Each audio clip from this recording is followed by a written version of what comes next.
Welcome to the first edition of the European Youth Science and Media Day. We are surrounded by young journalists who are exploring artificial intelligence and how it will impact the media world. We have a challenge for you. We have used some advanced technology. Watch carefully. Let's see if you can spot it. Media makers have had the chance to interact with the speakers and learn from them. What are their insights? Data has been the great innovation of the last 5-10 years, and journalists have access to a lot of data, be it spending, contacts, flight routes. AI has become essential to navigate this flood of data. Without AI, journalism is simply not in the 21st century. You as an editor, as a journalist, will get recommendations on how you produce your article, so improve the headline, get suggestions for images, and then finally get suggestions what is the channel you're going to distribute this to, and what is your target audience in that respect. Machine learning is fascinating and there is so much potential in there. I was mentioning the example of the Panama Papers, but in general, investigative journalism can benefit a lot from what machine learning can help them doing better, faster, more in depth. So that's something we will see stories, investigative stories we would have not seen otherwise without this kind of technology. This event has also inspired participants in critical and constructive thinking about the future of technology and the challenges that they will face in their careers.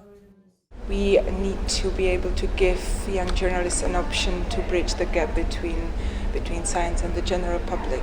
The general public needs to be able to digest information about science in a friendly way so that people don't feel like they're being manipulated or we don't get any misconceptions. AI is this very mysterious concept that seems to have a lot of misconceptions about, a lot of possibilities.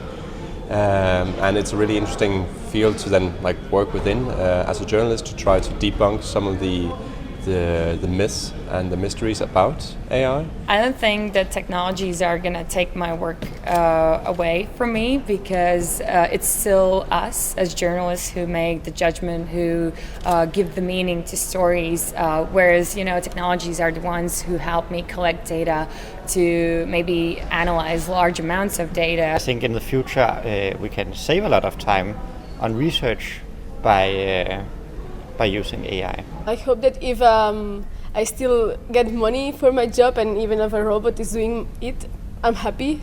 It's good enough for me. Sometimes journalists can get a real help by tools of AI.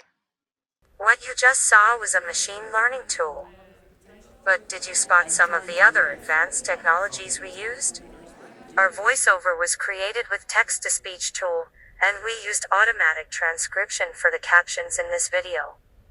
There is so much more on the crossroad between artificial intelligence and journalism. What's the best tech tool for you? Comment on this video and share your ideas with our journalist community.